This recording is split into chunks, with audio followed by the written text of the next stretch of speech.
Now it's time for our last part of the day, and that's a panel discussion. And we need 3 chairs on stage, and I think then there's no room for me on stage. So I'd like to welcome on stage our first panelist. She's program manager at the Dutch AI Coalition, and that's a coalition consisting of 500 organizations. Am I right? About. And she's an innovation orchestrator. I love that name, orchestrator. Like you have musicians in front of you. She's working at TNO. A big applause for Anita Lieverdink. Yes, welcome. And there's a mic for everyone. Yeah, there's a mic. The first is for you.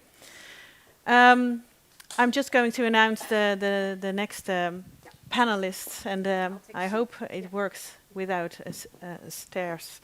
Our next panelist is an ecosystem lead at ACE AI Lab, and an academic pre-incubator in Amsterdam, and he has a PhD in AI, and he told me, so I speak the language of nerds. Welcome on stage, Vladimir Nedovic. Yes, thank you, and you'll get a mic as well. There is already, thanks. And last but not least, he started his first machine learning consultancy company 5 years ago and has already started another company that's called Deeploy, in which he develops a product. Welcome, Maarten Stolk. Yes. And there's a mic for you and a chair for you. And yeah. Great. Welcome to sit here panel. We are going to discuss all about the challenges we feel which are most important in bringing AI from lab to market. And a couple of you are already filling in the question in Slido, because I am curious to know, what do you think is the most important challenge? And of course, I'm also interested in something else, but sorry? Yeah, there is no open question about something else. Was it? No, okay. Then we'll leave it like this, because the first 3 challenges, access to large data sets. Is having access to large data sets to validate their innovative AI solutions. That seems to be, well, almost as important as something else. Oh, we should talk about something else then. But, okay. Dealing with bias means dealing with bias as a result of the lack of expertise on social impact and diversity. And the last one, lack of sufficient infrastructure, means that is infrastructure that is often needed for AI-related activities. And these 3 challenges come from an expert team in LTP Robust Venturing Program, with which you are probably familiar with. I am not, but you are nodding, all of you. We don't have to explain anything about this program. All right, good. So they have thought these are the 3 most important challenges, but there might be other challenges even more important. But let's talk about these first, because is there any one of the panel who thinks access to large data sets or lack of sufficient infrastructure or dealing with bias is the most important? I'm looking at you, Anita, because... All right. Is it working? Yes. Yeah. I think it is. All right. Yeah, I actually also agree with something else. Oh, really? Because I would have guessed you would have said data. Well, data is, yeah.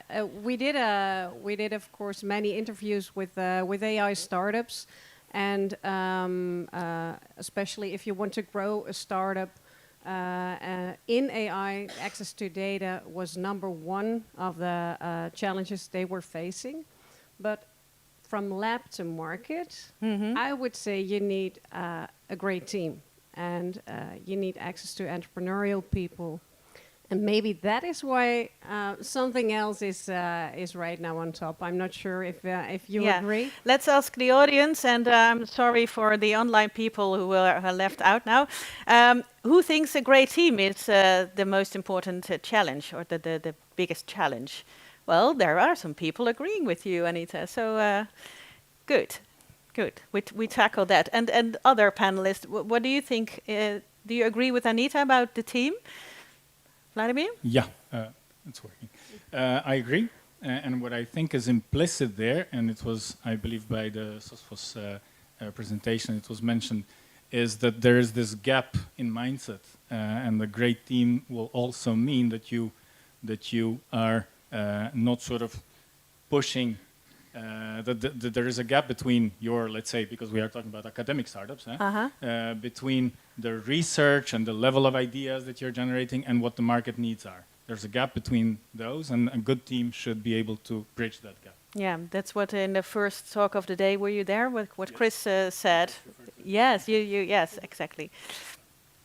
Yeah, exactly.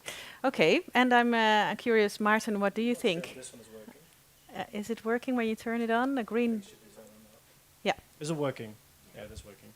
I think the balance one is a good one. So one of the things on there as well is the bias. And if you have a team with a lot of people like-minded, it's tricky. It becomes quite biased as well. You believe in your own ideas rather than have a balanced idea of what could work or couldn't work.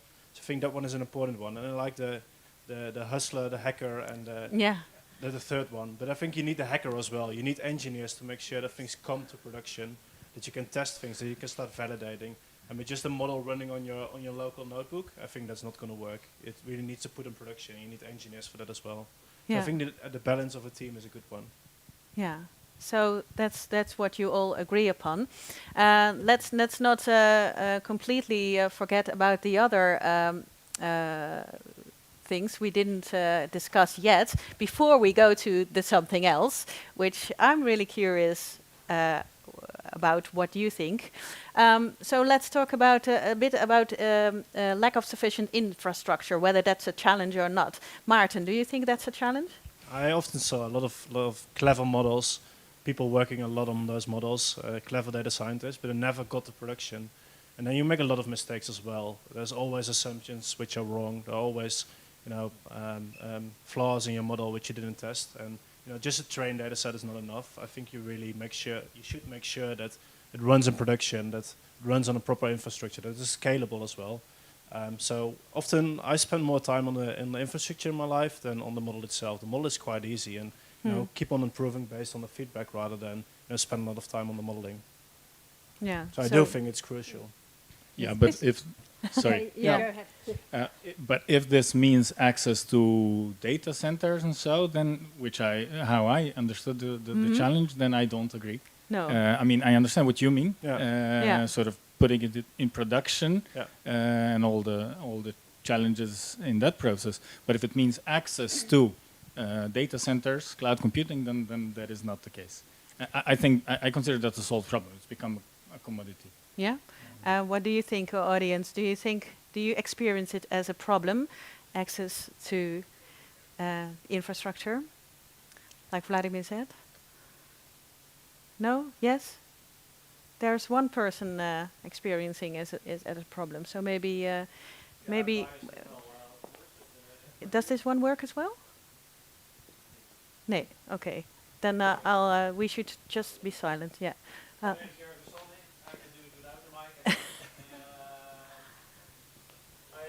see practicality that all startups are a little bit forced towards Microsoft and Azure, and when they start luring them in with free credits, and then the bill starts to really pile up in the end, and you are addicted to some of the big US tech. And I think that is an issue if you look at our European values. That's a bit an issue in the end. Yeah. Do we become too dependent on the big tech companies in that? It was actually something I've discussed this morning because we've been also reviewing some other countries and what they are doing, what their AI approach is on scaling more startups, and they have a high performance computing part as part of the hardware infrastructure to be to make sure of their sovereignty. Yeah. And we still very much rely on AWS, Azure, etc. Mhm. Yeah. Yeah. So, and Vladimir, do you think? I do see this argument. Absolutely. Okay. So, in this, when you view it this way, then it's a problem. I agree. Yeah. But why? Why But that is not to say that there are no initiatives. Jürgen, talk to Jürgen, because he represents here Azure Cloud, which is a sort of a homegrown initiative, fully focused on AI and high performance computing companies. So options are there. There are options. Anita, did you want to say anything? Well, actually, I about wanted to say, if you talk about infrastructure, Yeah. it could also maybe mean soft infrastructure, like the networks. Oh. And I would say we have a lot of possible networks where you can join, and Arjan just explained, and also within the AI coalition here at ACE, at the AI hubs. So I hope that shouldn't be the challenge for startups to get incorporated and get connected.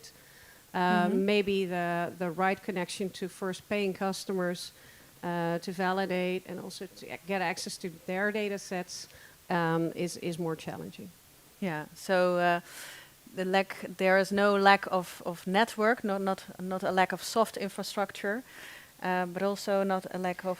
Maybe there's too much, and we should we should make sure that people know what is already out there. At least we're trying to. All to right. promote. Yeah. So to get an overview of what's available, what kind of networks, what kind of technologies, who is responsible for that overview then?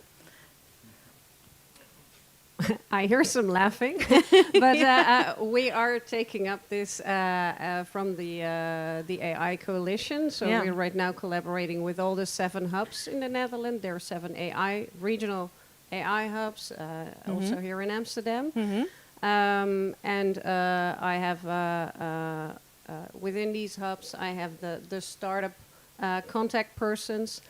And they are right now giving all the insights on what do you do about access to talent, access to market, access to capital, what type of programs do you have, what type of events are you running, and we want to make sure that it's on our collaboration platform, that the participants can see what is already out there, and by also discussing this entire field.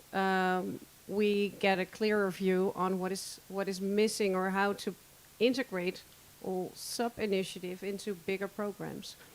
Exactly. Because just to pick up on a question that I saw, it was at the bottom of the screen. Somebody asked, yet another, for Arjan, for TechLeap, yet another AI startup supporting initiative.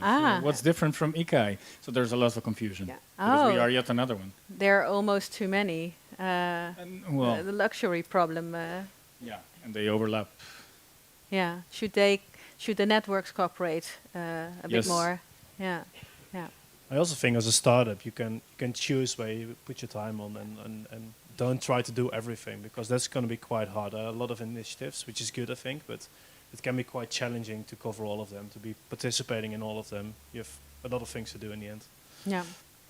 Yeah. Okay. So it's not the lack of infrastructure, but the connecting and the connections, or the clarity of the infrastructure or something. To be. Let's talk about the something else, which seems to be super important. There are also some questions. Are they related to the something else, or more to Arjan's last talk? Let's ask the audience an open question. Think of what is for you the biggest challenge, and I'll start, of course, with our panel, because what do you think, which challenges we should mention here? What we have talked about a team. Are there other big challenges we should talk about? Well, in terms of AI, I believe that making sure that people are involved with your AI model, making sure that first of all, I think people understand what a model is doing, but also provide methods to give feedback or to tell them like, hey, I don't agree with this model, I don't agree with the answer of this model. I think those kind of things around the model are super important to include as well, to focus on those kind of things. Otherwise, I'm afraid that models are not accepted, that they sometimes die somewhere on a notebook or whatsoever. I really believe that those kind of things are important, and I often see them failing. Also with the AI Act and all the AI rules Act is and an important regulations. one. Yeah, I agree.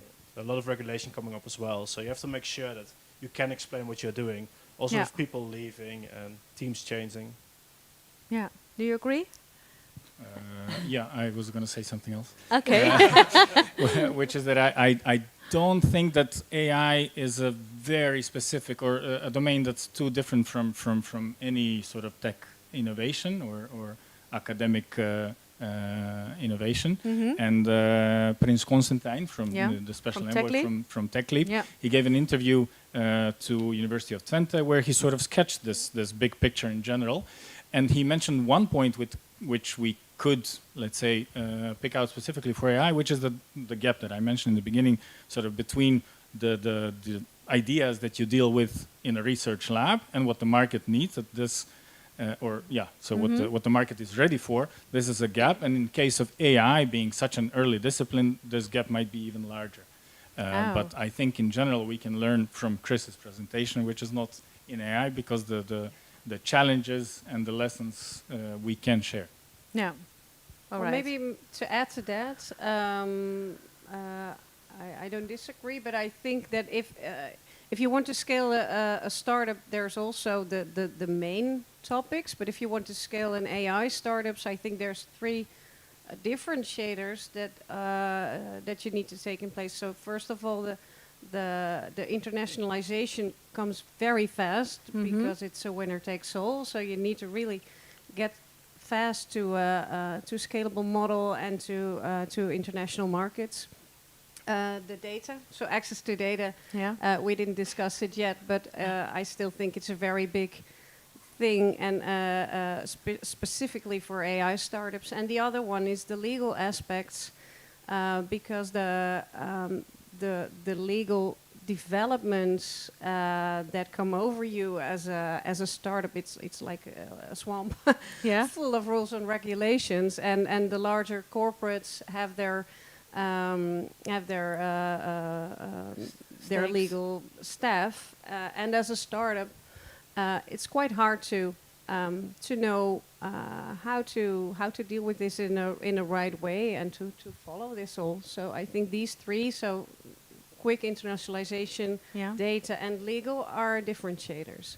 Wow. Yeah.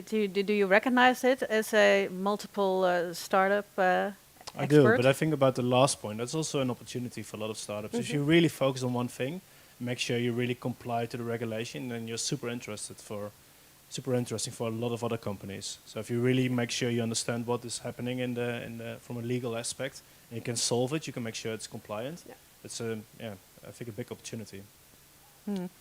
Does anyone in the audience recognize these legal issues that they are challenging? Yeah? Do you want to elaborate on that? Why? What is so challenging about these issues? Changing rules and regulations is one of the hardest and long-term things in the world. Changing rules and regulations, yeah. And Always behind everything. yeah, and you mean in the Netherlands or internationally? Internationally. Yeah. I just had 2 days with international government in Amsterdam talking about procurement and rules and regulations around procurement. It's lagging behind everything. They are not following the business. The rules and regulations are always lacking behind the business. Yes, yes. I see some people nodding. Okay. So, but how should we overcome them? How should we, how should we deal with that? Be bold. Yeah, be bold. Yeah. No, well, maybe one thing we are doing from the AI Coalition is of course, there's many experts already in the field working on this, and we want to make it easier for startups to get access to those experts and less cost consuming and time consuming. So we've stimulated the elaboration of a platform that's called Legal Airs, Legal AI Rules and Regulations. That's been set up by a lawyer and also an AI startup. So there's an AI on the platform where you can see have answers to many of your questions concerning legal affairs and also AI. They do workshops, etc. So we collaborate with them. That's one example to make it very practical and easy to use, Jip en Janneke taal, for people that are not with a legal background. All right, good. Are there any more challenges? Yes, I think. Yes. Yeah, you have not talked. Can I borrow one of your mics? Yeah, that makes it easier for other people to understand. I'll just give it to you against my rules. Mirko Lukács, Utrecht University. There's one challenge I haven't heard anyone about, but that we face every day as a knowledge transfer office, that's basically in science. Why are there not so many scientists that make this step to startups and entrepreneurs? And in my idea, it is because there are no real incentives yet for scientists to step up to become entrepreneurial or innovative. So what I see as a real structural challenge in the science system is that there are not so much incentives to make that step, because science is about science and not about innovation. Right. Well, that is shared by at least one person. Yeah? What I'm missing today, it's entrepreneurship is topsport. And if we talk about topsport, I miss today a topsporter to tell about his stories, about the journey behind the failures and everything behind all the success stories and the revenues and the endless growth. That's also missing today. It's topsport. And not everybody can handle all these topsport issues. They are risk averse. They don't like to take risk and to maybe possibly to fail. Because if you fail, then certainly in the Netherlands, everybody cuts your heads off. Not everybody likes it. Well, that's a good opportunity for maybe next ICAI day to talk about this top sport. But do you recognize that there are no incentives? You were a researcher yourself. Are there?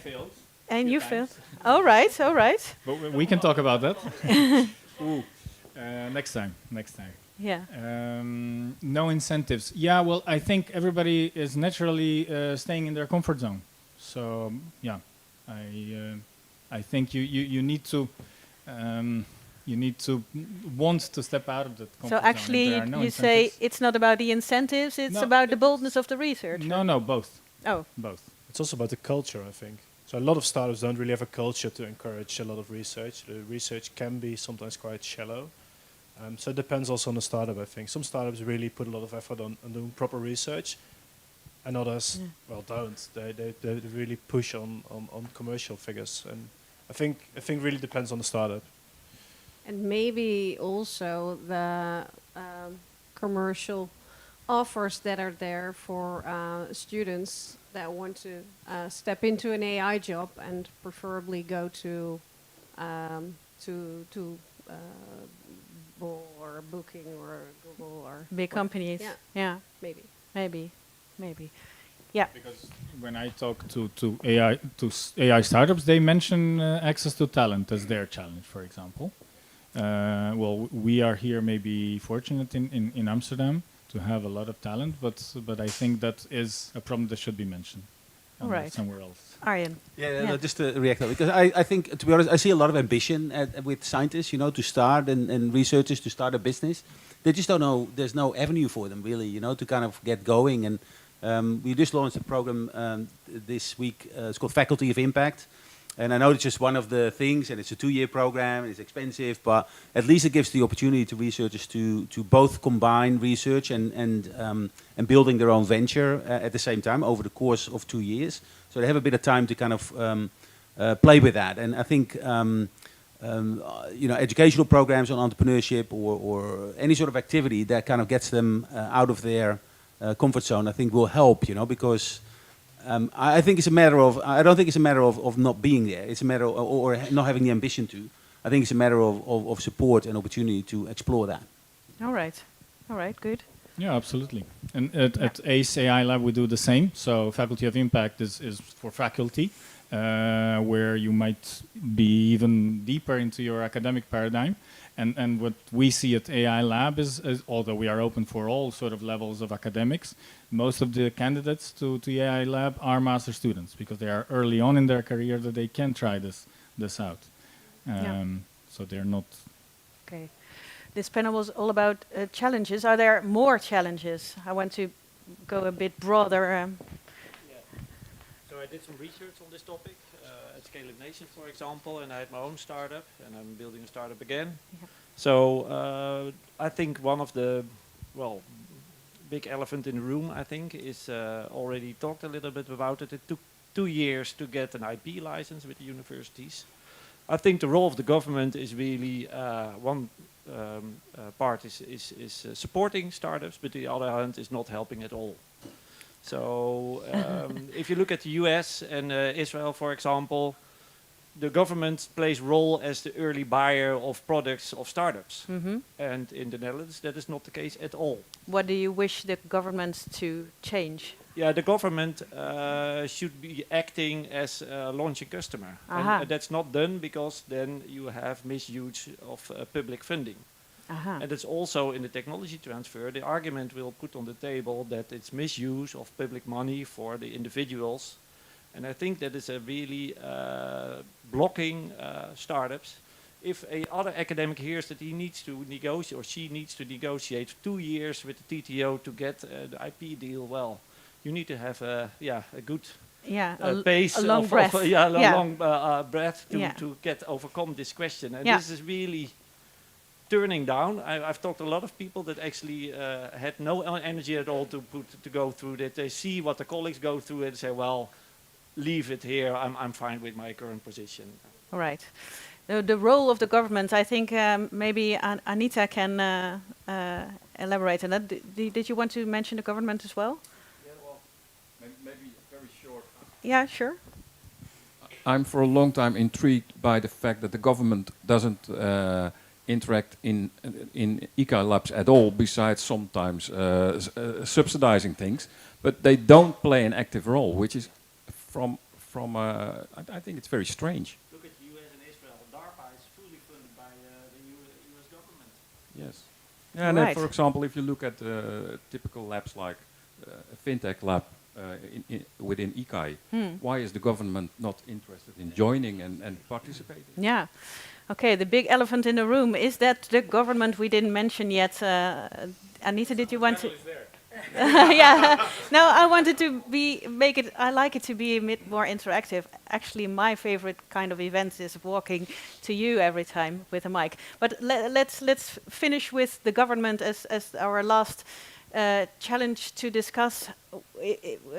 How can we convince the government to act different, or what should the government do, Anita? And faster, maybe. Different and faster. But what I do see is we also have working stream on public services. They have a buyer group initiation for large tenders. So they are asking also the startups about, do you have vision solutions, for example, drones, AI solutions. Within the defense, of course, they right now also need to find out how to spend their money in the right way.